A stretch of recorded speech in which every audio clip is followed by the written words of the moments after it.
Assalamualaikum warahmatullahi wabarakatuh.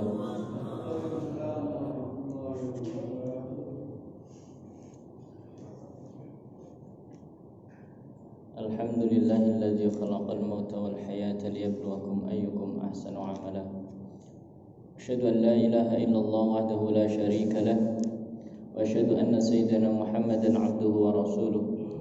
Allahumma shalli wa sallim wa barik ala sayyidina Muhammadin wa ala alihi wa sahbihi ajma'in wa man tabi'ahum bi ihsanin ila yaumiddin. Allahumma rabbi shrah li sadri wa yassir li amri wahlul 'uqdatam min lisani yafqahu qawli. Amma ba'd. Hadirin jamaah Masjid Baitul Huda rahimakumullah. Bersyukur kita senantiasa panjatkan kepada Allah Subhanahu wa taala atas limpahan nikmat yang Allah berikan kepada kita. Salawat serta salam juga kita sanjungkan pada baginda Rasulullah junjungan kita Nabi besar Muhammad sallallahu alaihi wasallam. Jemaah sekalian yang dirahmati Allah Subhanahu wa taala, insyaallah pada kesempatan malam hari ini bainal isya'ain kita akan melanjutkan pembahasan kita tentang Kitabul Janaiz dari kitab Ibanatul Ahkam Syarah Bulughul Maram. Pada hadis malam hari ini 134 Kitabul Janaiz yang diriwayatkan oleh Abu Hurairah radhiyallahu anhu. An Abi Hurairah radhiyallahu anhu fi qissatil mar'ah allati kanat taqummul masjida fasa'ala 'anha an-nabiy sallallahu alaihi wasallam faqalu matat faqala afala kuntum adhantumuni faka'annahum sagharu amraha faqala dulluni ala qabriha fadalluhu fasalla 'alaiha muttafaqun 'alaih wa zada fi riwayati Muslim thumma qala inna hadhihi al-qubur mamlu'atun zulmatan 'ala ahliha wa inna Allaha yunawwiruha lahum bi salati 'alaihim. Hadis muttafaqun alaih. Para jemaah sekalian yang dirahmati Allah Subhanahu wa taala, hadis ini berkisah tentang meninggalnya seseorang yang tidak dianggap. Dia hidup sebatang kara. Wanita tua hitam. Tidak memiliki keluarga, tidak memiliki saudara, tidak memiliki anak. Tetapi dia memiliki kebiasaan setiap pagi di saat orang sudah sibuk bekerja, dia datang ke Masjid Nabawi untuk menyapu halaman masjid, membersihkan masjid. Istilah sekarang marbot. Kisah ini mungkin pernah saya sampaikan di masjid ini, tetapi ini adalah hadisnya secara lengkap yang dibahas dari sisi takziahnya, dari sisi jenazahnya. Bagaimana Nabi memuliakan seorang wanita hitam ini. Dari Abu Hurairah radhiyallahu anhu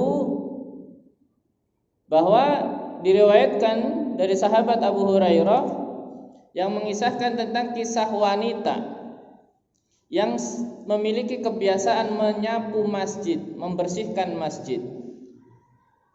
Di sini disebutkan imra'atus sauda, wanita ini memiliki kulit yang hitam.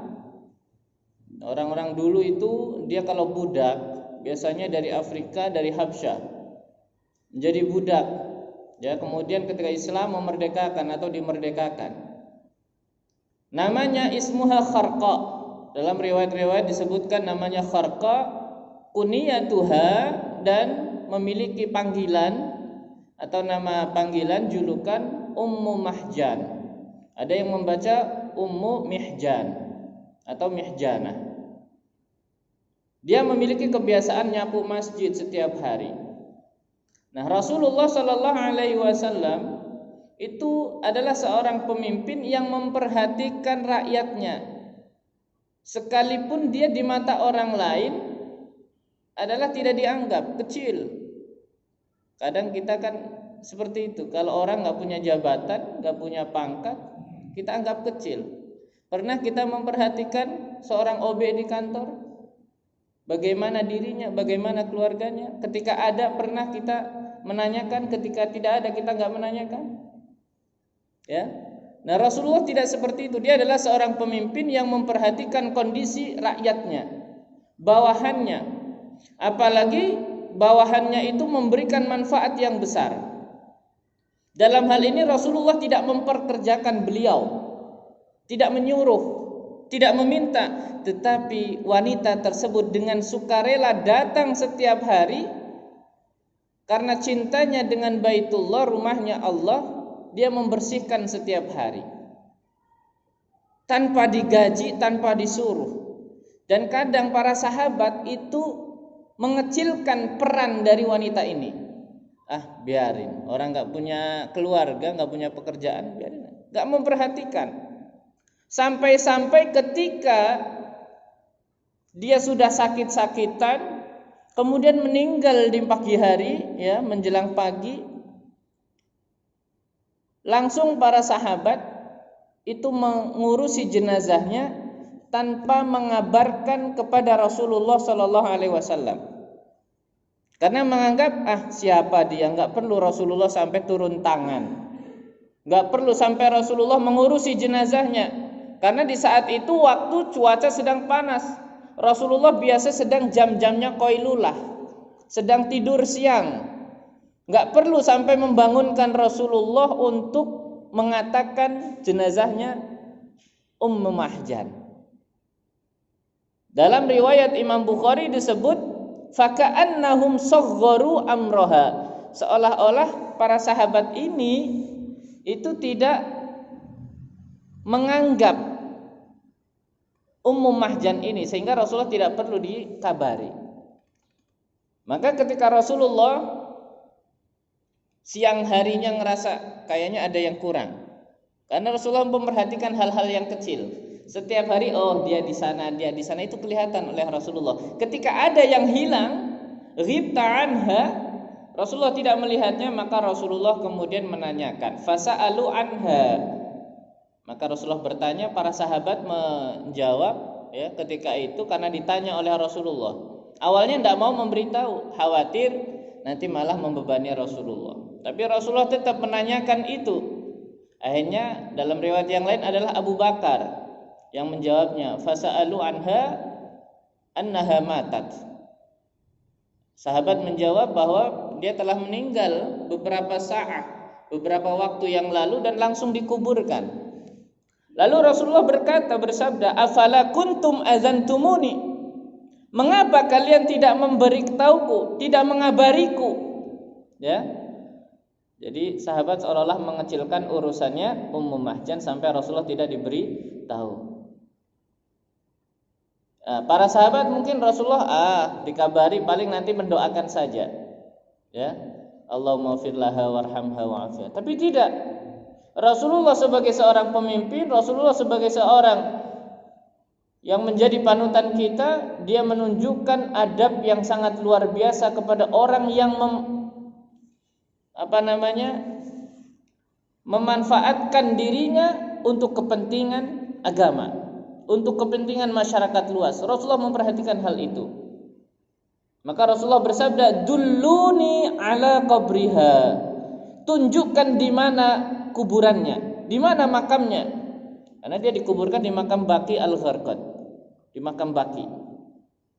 Fadulluhu, maka kemudian para sahabat menuntun Rasulullah menunjukkan ini kuburnya. Fasalla 'alaiha, maka kemudian Nabi salat di atas kuburnya. Hadis riwayat muttafaqun alaih.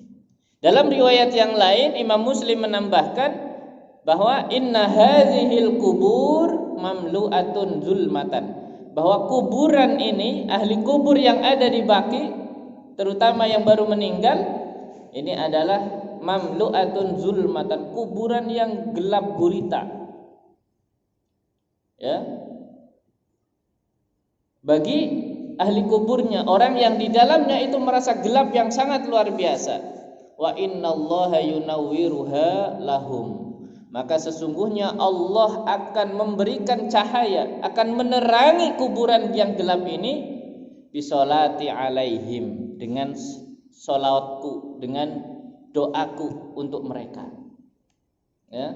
Nah, dari hadis ini kita bisa mengambil sebuah pelajaran bahwa Rasulullah Shallallahu Alaihi Wasallam sebagai seorang pemimpin, sebagai seorang nabi, sebagai seorang rasul, sebagai seorang guru, memiliki akhlak tawadhu, adab yang sangat mulia, di mana Rasulullah mengajarkan kepada para sahabatnya dengan menanyakan seorang pembantu, orang yang biasa mengabdikan dirinya untuk masjid, ketika Rasulullah merasa kehilangan, di mana yang biasa datang nyapu, ya, biasa hadir di masjid, membersihkan masjid, kok enggak kelihatan. Walaupun beliau bukan seorang pembantu yang dibantukan oleh Rasulullah untuk dirinya, tetapi beliau adalah seorang perempuan yang mengabdikan dirinya untuk memberikan manfaat luas, ya. Yang kadang seseorang itu nggak merasa, nggak memperhatikan itu. Datang mau nyapu, mau apa, terserah. Oh, mungkin orang nggak punya kerjaan, ya datang ke masjid nyapu. Padahal hal semacam ini dalam Islam adalah memiliki kedudukan yang sangat mulia, ya. Jadi Islam sangat memperhatikan sisi kemanusiaan, apalagi orang tersebut mau mengabdikan dirinya untuk kepentingan umat tanpa sedikit pun ingin dibalas, tanpa sedikit pun ingin digaji, ya. Maka orang-orang yang demikian harus kita berikan perhatian yang lebih. Guru yang mengabdikan dirinya di madrasah, di sekolah, walaupun hanya dengan bayaran seadanya, kadang sebulan cuma 300.000, ya, maka yang demikian harus kita perhatikan mereka, walaupun mereka tidak meminta. Karena kita belajar dari hadis ini bagaimana Rasulullah Shallallahu Alaihi Wasallam, ma arhamuka bi ummatika ayyuhar Rasul Shallallahu Alaihi Wasallam, bagaimana kasih sayang Rasulullah kepada umatnya, wa ma ajmala ta'dibuka lahum, dan bagaimana indahnya Rasulullah mengajari para sahabatnya cara belas kasih, cara simpati kepada sesama, apalagi fuqara. Fajazakallahu anna afdalal jaza. Semoga Rasulullah mendapatkan balasan yang begitu luar biasa dari kita umatnya. Dari hadis ini kita bisa mengambil sebuah pelajaran bahwa pertama, Rasulullah Shallallahu Alaihi Wasallam memiliki akhlak yang mulia, sisi tawadhu yang sangat sempurna. Yang ini bisa kita lihat dari bagaimana Rasulullah memperlakukan orang kecil, yang dimana kadang kita tidak memperhatikan itu. Kemudian yang kedua, kita bisa melihat bagaimana Rasulullah Shallallahu Alaihi Wasallam mengangkat kedudukan umatnya di mata beliau, ya, dengan memperhatikan kondisinya, memperhatikan hak-haknya, memperhatikan kemaslahatan hidupnya. Dan di sini juga kita bisa mengambil pelajaran bahwa orang yang sudah mengabdikan dirinya untuk umat, untuk masjid, untuk masyarakat, untuk agama, maka sejatinya kita harus memperhatikan mereka dari sisi hak-hak mereka. Seperti kalau sekarang ya ada gaji, ada honor, walaupun mungkin istilah mukafaah itu bukan rutin bulanan, tapi setidaknya ada sebuah penghargaan. Di mana kita melihat penghargaan Rasulullah? Rasulullah tidak hanya mendoakan si mayit, tetapi Rasulullah sampai datang ke kuburnya, mendoakan kuburnya, dan juga menyolati orang yang ada di dalam kubur tersebut. Padahal kita tahu solatnya Rasulullah adalah syafaat. Doanya Rasulullah la turad, tidak akan ditolak. Maka ini sebuah kemuliaan bagi si jenazah tersebut, Ummu Mahjan. Maka kita sebagai umatnya harus meniru Rasulullah SAW. Setidaknya kalau ada orang yang sudah mengabdikan dirinya untuk masjid, untuk madrasah, untuk pendidikan, untuk agama, yang mereka tidak memperdulikan kehidupan mereka, maka kitalah yang bertanggung jawab untuk itu. Dengan apa? Memberikan mukafaah. Mukafaah itu adalah timbal balik, ya. Karena apa? Kalaupun tidak timbal balik, setidaknya adalah perhatian, ya, dengan menanyakan setiap hari, kasih sayang, ya, bagi orang-orang yang sudah mewakafkan dirinya untuk kepentingan muslimin atau umat Islam. Kemudian yang selanjutnya dari hadis ini juga kita dianjurkan al-i'tina bi sya'nil masajid wa tanzifiha, untuk memperhatikan urusan masjid dan kebersihannya. Hal sekecil apapun harus kita perhatikan, karena bagaimanapun itu adalah rumah Allah, di mana kita bersujud kepada Allah. Maka sejatinya rumah Allah harus mulia setiap saat, dengan bersih, suci, indah. Tetapi keindahan ini tidak boleh melebihi dari yang semestinya. Karena sekarang kita lihat betapa masjid itu bermegah-megahan, catnya warna-warni, ukirannya, terkadang orang sholat lihat, wah, bacaannya apa. Ini sampai-sampai bisa menjadi makruh dan bisa haram kalau hal-hal yang tidak semestinya seperti patung dan lain-lain, itu kan jelas hukumnya. Ukiran-ukiran, mungkin ukirannya terkait dengan ayat-ayat Al-Quran, tetapi kalau salah dalam peletakan bisa menjadikan orang lalai dari sholatnya, hukumnya makruh. Sebagian ulama sampai memakruhkan seperti Imam Malik. Tapi itu kenapa di Masjid Nabawi kok ukirannya di depan? Ya, itu ada ulama yang membolehkan selama tidak mengalihkan pandangan musalli, selama tidak mengalihkan pandangan orang yang sholat, ya. Sama seperti kita memakai pakaian yang ada tulisan di belakangnya, makruh, karena orang yang di belakangnya jadi baca koran ini, ya. Pokoknya yang mengalihkan pandangan musolli tidak boleh. Maka masjid itu setidaknya memberikan kehusyuan, kenyamanan, seperti catnya itu harus diperhatikan. Saya di kampung itu masjid yang sudah tua, pas direnovasi, ini lamir-lamirnya diwarna emas. Biasanya cuma warna hitam putih, warna asli. Tapi sampai dilamiri emas, ada warna-warna mencolok, langsung diprotes. Enggak setuju, ganti lagi akhirnya. Karena untuk menjaga kehusyuan. Tapi sekarang kita lihat, entah orang yang membangun itu tahu atau tidak. Karena membangun masjid itu harus ada ilmunya. Ya, seperti kita lihat di Pantura masjid warna-warni, wallahu a'lam. Ya, maka ini perlu menjadi perhatian. Al-i'tina bi sya'nil masajid. Mengelola masjid harus disertai dengan ilmu. Ya, dan juga bagaimana kita menjaga kebersihannya. Kemudian yang selanjutnya dari hadis ini kita bisa mengambil hikmah atau fikih hadis, yaitu masyru'iyatul i'lam bil maut.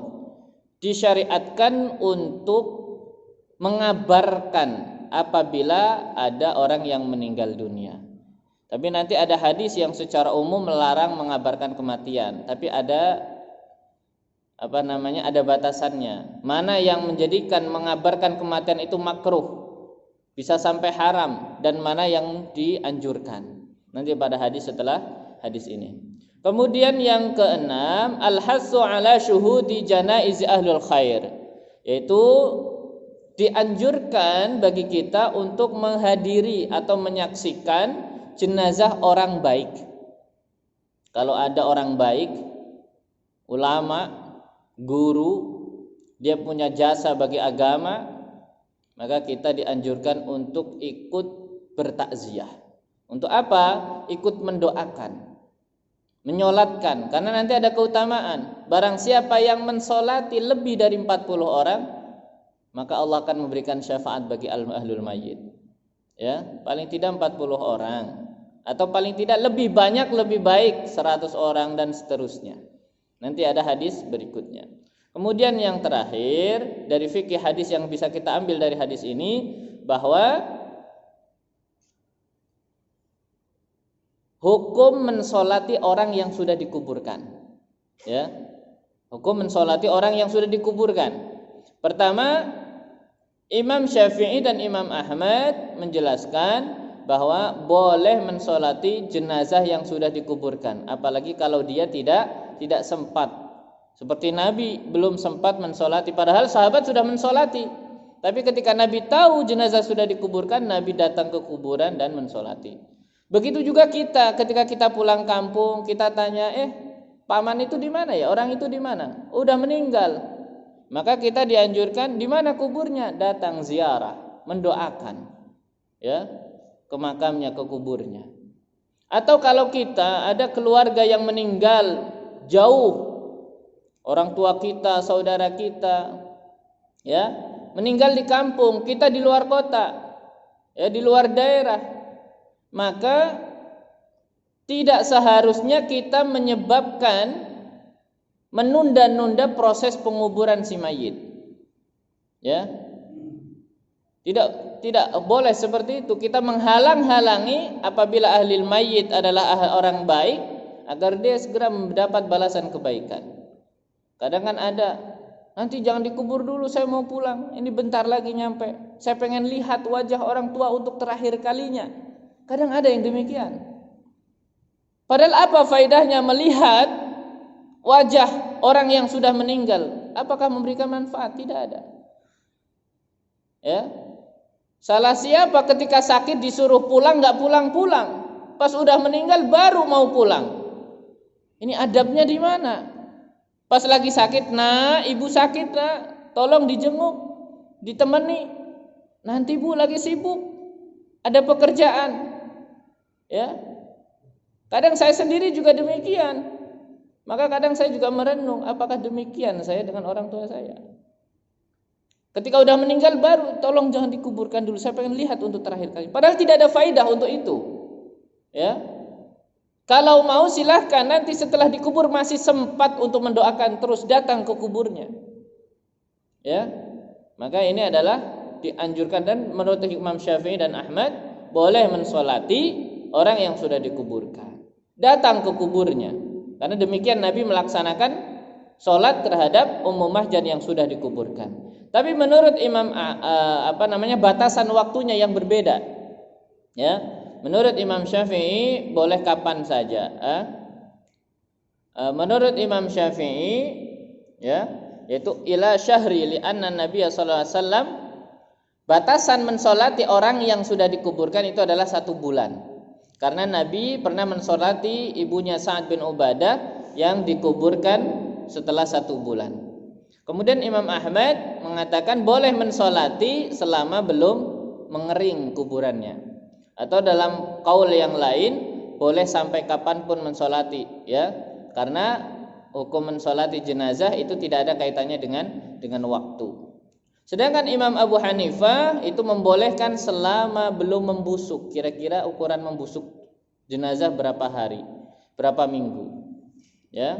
Sedangkan menurut Malikiyah, barang siapa yang sudah dikuburkan belum disolati, maka boleh dia digali kembali, ya, dikeluarkan dari kuburnya dan disolati. Kalau tidak khawatir akan perubahan pada fisik jenazah. Tapi kalau khawatir sudah terjadi perubahan, maka, ya, solatlah di atas kuburannya, ya. Tapi barang siapa yang mensolatinya atau khawatir sudah terjadi perubahan, maka tidak boleh untuk dikeluarkan. Ya, maka ini adalah perbedaan para ulama tentang batasan kapan boleh mensolati jenazah. Ya, tapi ala kulli hal secara umum sebagaimana Imam Ahmad, bahwa tidak ada batasan kaitannya dengan solat jenazah selama dia masih orang masih hidup ingin mendoakan, maka itu boleh dalam kaulnya. Kemudian hadis berikutnya an Hudzaifah, dari sahabat Hudzaifah radhiyallahu anhu, anna Nabiyya sallallahu alaihi wasallam kana yanha 'anin na'yi, bahwa Rasulullah sallallahu alaihi wasallam melarang dari mengabarkan kematian. An-na'yu artinya mengabarkan kematian. Hadis riwayat Imam Ahmad dan juga Imam Turmuzi wa hassanahu, dan derajatnya hadis hasan, belum sampai sahih. Apa itu an-na'yu? An-na'yu huwal ikhbaru bimautil mayyit. Na'yu itu adalah mengabarkan tentang kematian si mayit. Nah, Di sini ada 3 hukum, ada 3 jenis. Ada mengabarkan si mayit yang dianjurkan, seperti tadi hadis sebelumnya, afala kuntum adzantumuni, kenapa engkau tidak mengabariku? Ya. Nah, ini ada yang membolehkan atau as-sunnah dianjurkan. Ada juga yang makruh untuk disyiarkan, dikabarkan. Dan juga ada yang batasan sampai haram. Imam Ibnul Arabi Al-Maliki, seorang ahli fikih dari mazhab Maliki, Imam Ibnu Al-Arabi, ada alif lamnya. Kalau Ibnu Arabi itu tasawuf, lain lagi nanti. Ibnul Arabi ahli fikih. Itu beliau menjelaskan bahwa an-na'yu ada 3. Al-awwal ikhbaru ahlul wal ashab wa ahlus shalah wal jiran, yaitu mengabarkan kepada keluarga, kepada sahabat, kepada orang-orang saleh dan tetangga. Maka ini hukumnya adalah sunnah. Karena li'annal mayyit la budda lahu min huduri jamaah. Karena seorang yang meninggal dunia tidak mungkin untuk memproses, menguburkan sendiri, mensolati sendiri, tidak. Perlu hadirnya masyarakat, perlu hadirnya jamaah untuk memandikan, untuk mensolati. Kan perlu tetangga, perlu karib kerabat, perlu keluarga, ya. Apalagi hukum memandikan, mensolati, mengkafani, menguburkan itu fardu kifayah. Bagaimana orang tahu akan datang kalau ada si mayit, kalau tidak dikabarkan? Hukumnya fardu kifayah. Maka disyariatkan untuk itu. Apalagi tadi ada syariat untuk semakin banyak orang yang mensolati, apalagi kalau orang-orang soleh. Ya, apalagi kalau orang-orang soleh yang datang kepada kita, maka akan lebih luar biasa lagi doa-doanya. Karena nanti ada hadis yang menjelaskan bahwa doanya orang mukmin untuk saudaranya akan mendatangkan syafaat. Ya, makanya di sini kita hidup di dunia itu diperintahkan untuk berkawan dengan orang-orang soleh, orang-orang alim, bermuamalah dengan mereka. Kenapa? Kalau kita meninggal, maka mereka yang akan datang untuk mendoakan jenazah kita.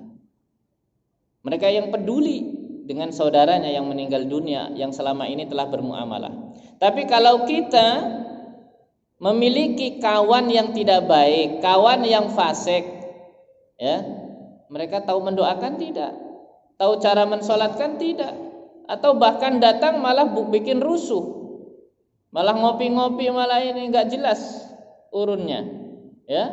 Tapi kalau orang soleh jelas, doanya jelas, kedudukannya di sisi Allah jelas, ya. Maka di sini kita hidup di dunia diperintahkan berkawan dengan orang soleh. Tujuannya apa itu? Agar ketika kita meninggal dunia, mereka yang peduli terhadap kita. Dikabarkan bahwa si fulan meninggal, mereka akan datang, meninggalkan urusan keluarganya, urusan pekerjaannya, apa? Untuk menghormati temannya yang telah pergi dahulu meninggalkan alam fana ini. Tapi kalau orang-orang yang fasik, biarin modal, ya, membiarkan mereka, tidak peduli. Kalau kita berkawan dengan orang yang tidak benar, ya.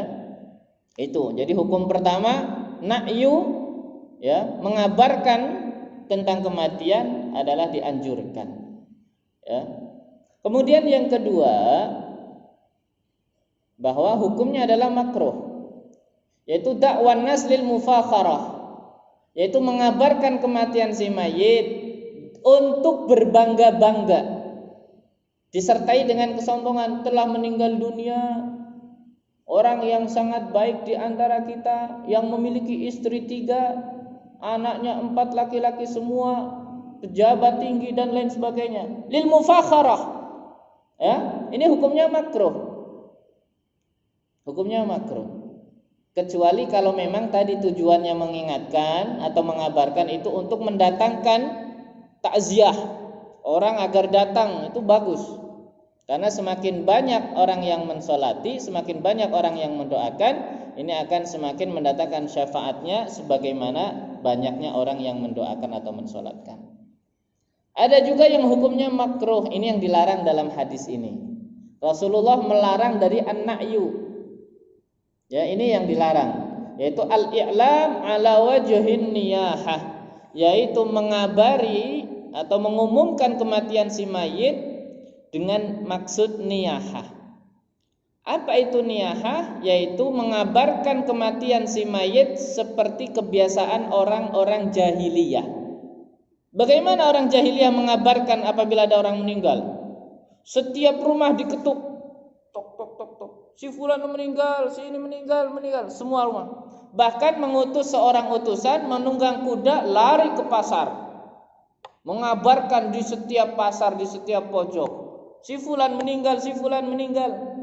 Ya, di depan rumah diketuk, di pasar dia datangi, alal manabir, di mimbar, ya, mengutus orang yang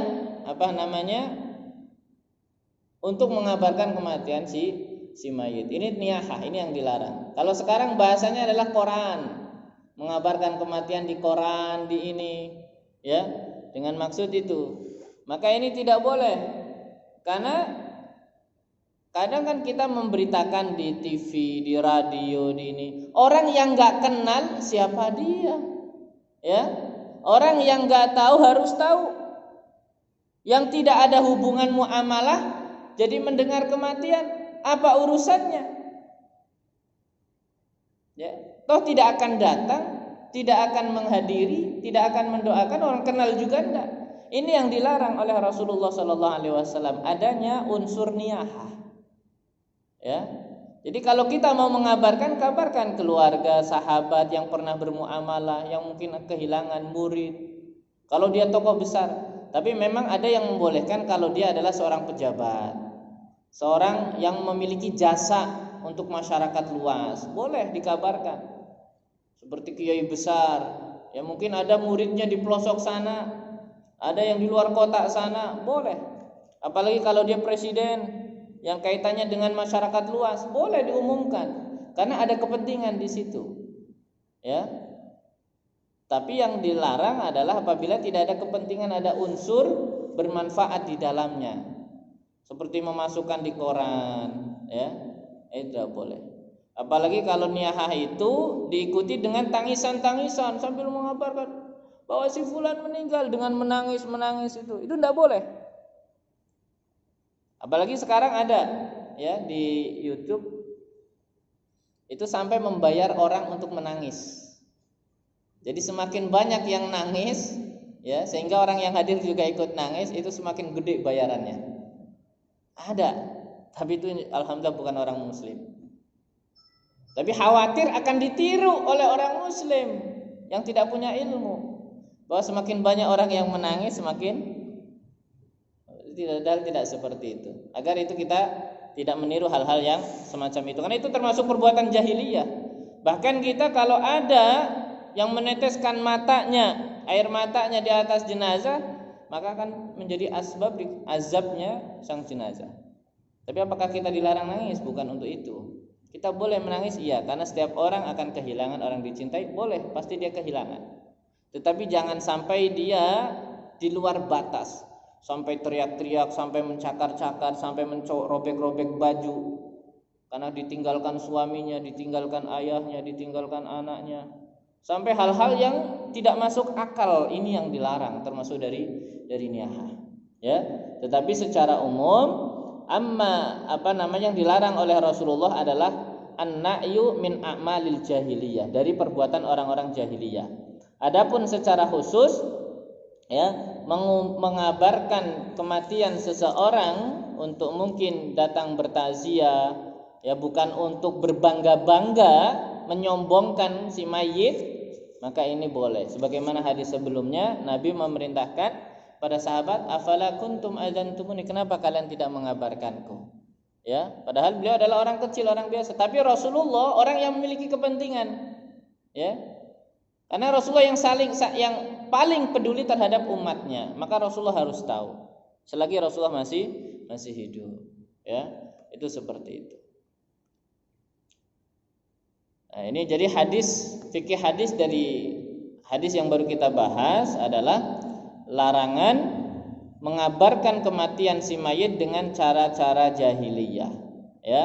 Tetapi boleh, bahkan disyariatkan mengabarkan si mayit untuk berkumpulnya keluarga, sahabat atau orang-orang soleh yang akan mendoakan si mayit itu boleh, ya. Tapi juga sekarang kan di grup-grup, kadang kita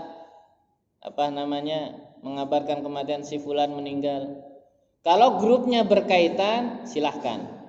Kalau grupnya berkaitan misalnya teman kantor yang bermuamalah, keluarga atau teman SMA yang pernah mengenal beliau, silahkan. Tetapi mengabarkan kepada grup yang tidak ada kaitannya, dia nggak ada masuk grup itu, nggak pernah kenal, itu adalah grupnya kita, maka tidak seyogyanya kita mengabarkan itu. Kenapa? Bisa jadi nanti malah timbul fitnah, atau bisa jadi malah menakut-nakuti orang yang mungkin di situ ada yang sedang penyakitan dengar orang meninggal, apalagi sekarang masa Covid, ya. Banyak macam berita orang mati, kan banyak orang malah imunnya turun. Maka hal-hal yang demikian tidak perlu untuk disebarkan. Kecuali memang ada kepentingan, ada unsur yang kita maksud di dalamnya, itu tidak termasuk dari yang dilarang. Kemudian hadis yang ketiga masih berkaitan dengan an-na'yu, an Abi Hurairah radhiyallahu anhu, bahwa sahabat Abu Hurairah radhiyallahu an beliau meriwayatkan anna Nabiyya sallallahu alaihi wasallam na'a an-najashiyya fil yaumil ladzi mata fihi, bahwa Rasulullah sallallahu alaihi wasallam mengabarkan kematian Najasyi, seorang raja dari Habsyah, yaitu yang dulu pernah menolong orang-orang muhajirin yang pernah hijrah ke Habsyah. Ketika hijrah ke Taif mereka dimusuhi, Nabi memerintahkan sebelum hijrah ke Madinah, para sahabat seperti Utsman, ya, seperti Ja'far bin Abi Thalib, putrinya Rasulullah, semuanya hijrah ke Habsyah. Ini raja yang dulu ikut melindungi umat Islam. Rasulullah mengabarkan kematian Najasyi pada hari di mana beliau mati. Fil yaum alladzi mata fihi wa kharaja bihim ilal musalla. Maka ketika itu Nabi keluar menuju musalla. Fasaffa bihim, dan Rasulullah mengatur saf-saf salat. Wa kabbara alaihi arba'an, dan Nabi bertakbir di dalam salat jenazah tersebut 4 takbir. Hadis riwayat muttafaqun alaih Bukhari Muslim, hadis sahih. Ya. Nah, jadi ketika hari di mana Najasyi itu meninggal, Rasulullah dikabari oleh malaikat Jibril. Ini ditanda di antara mukjizat Rasulullah. Padahal Habsyah itu tidak satu daratan dengan Madinah. Madinah ke Habsyah itu dibelah oleh Laut Merah. Ada di Afrika. Tapi bagaimana Rasulullah tahu? Ini tanda kenabian. Dikabari, dibisiki oleh malaikat Jibril pada hari itu. Maka kemudian Rasulullah mengabarkan kepada sahabat-sahabatnya bahwa Malakan Najasyi qad mata. Raja Najasyi telah meninggal. Nabi kemudian keluar menuju musalla. Nah, musalla di sini bukan musalla istilah kita. Musalla kita kan bangunan tidak sebesar masjid. Ya, bangunan untuk sholat tapi kecil, bukan untuk sholat Jumat. Paling hanya berapa shaf, berapa meter bangunannya. Tapi musalla di sini adalah tanah lapang, tanah yang luas, bukan bentuk bangunan, tapi tempat biasa untuk melaksanakan sholat Id, Idul Fitri, Idul Adha, sholat istisqa, sholat gerhana. Ya, itu sholatnya di lapangan, itu namanya musalla, tempat sholat. Ya, jadi bukan di masjid. Kenapa? Agar muatnya banyak. Kalau sholat di dalam bangunan itu kan terbatas. Masjid Nabawi itu dikelilingi oleh pagar bangunan, tidak beratap, tapi dibeli oleh bangunan, dan itu terbatas. Tapi kalau di lapangan tidak terbatas, luas. Nabi keluar menuju musalla dan sholat diikuti oleh para sahabatnya dibentuk saf-saf, dan Nabi takbir 4 kali. Ya. Nah, sebelum hadis ini adalah Nabi melarang untuk mengabarkan kematian si mayit. Tapi pada hadis ini malah Nabi mengabarkan kematian Najasyi, ya. Nah, ini menunjukkan bahwa hadis ini tidak diikuti dengan niyahah. Ini yang membolehkan, dan juga bukan untuk berbangga-bangga atau sombong. ya, maka ini bukan termasuk yang dilarang dari mengabarkan si mayit. Pada masa sebelumnya, wa kana an-nabiyyu alaihi salam yukabbiru fi salatil janazah sittan. Pada awal-awal Islam, Nabi ketika sholat jenazah itu takbirnya 6 kali. Sekarang kan kita takbir syariatnya 4 kali. Dulu sebelum ada syariat seperti 4 kali, Nabi mensolati jenazah itu 6 kali. Ya, ala ahli Badr, terutama kepada orang-orang yang meninggal syahid pada perang Badar. Nabi mensolati mereka 6 takbiran. Wa khamsan ala sa'iri sahabah, dan Nabi mensolati jenazah para sahabat yang meninggal selain ahli Badar itu 5 takbir. Allahu Akbar, itu 5 takbir untuk para sahabat yang meninggal dunia.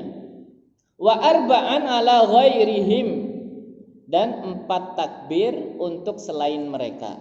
Hatta matan Najasyi, sampai kemudian datang kematian Najasyi ini, fakabbaru alaihi arba'an.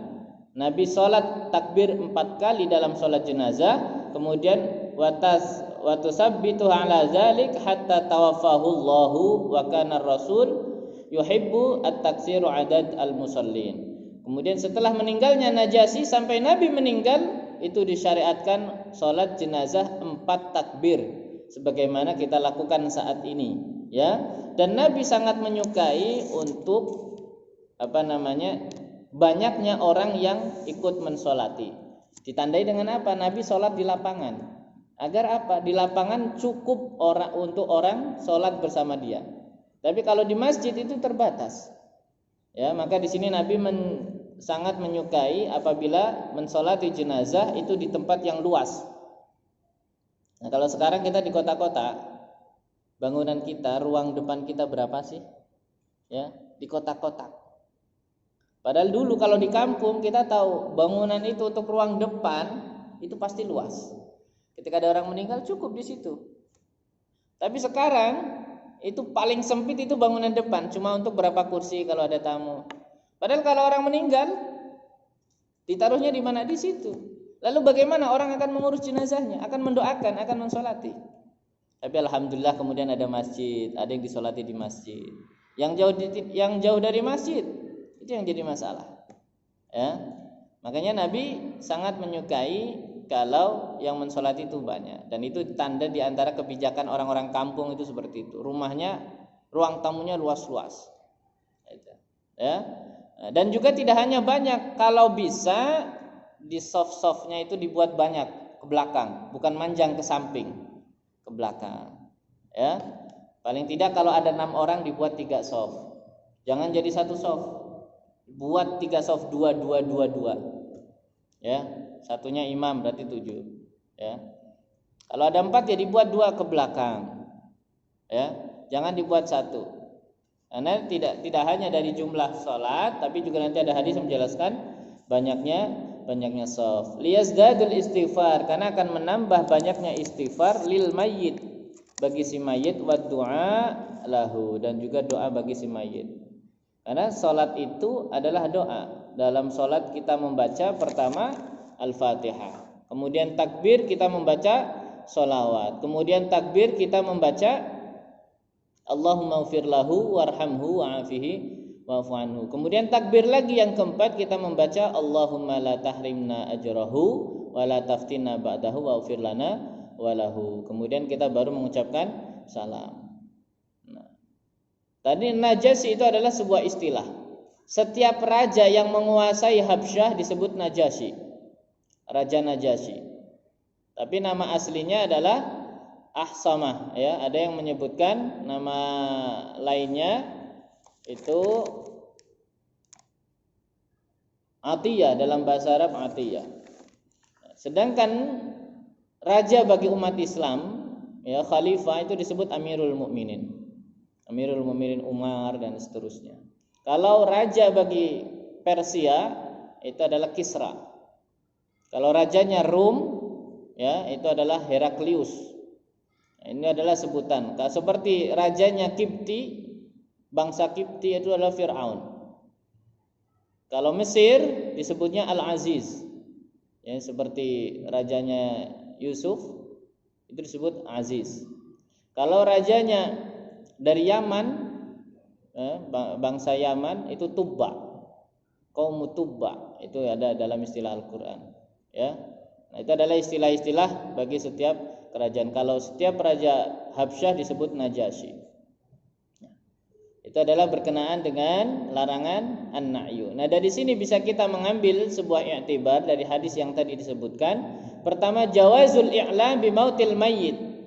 Bolehnya mengabari kematian si mayit limubadarati syuhud janazatihi, yaitu untuk berlomba-lomba orang datang menyaksikan si mayit dan untuk menggerakkan, menghadirkan takziah, orang-orang yang bertakziah untuk apa? Memerintahkan sholat kepadanya dan mendoakan si mayit dan juga istighfar, ya. Dan ini bukan termasuk dari yang dilarang.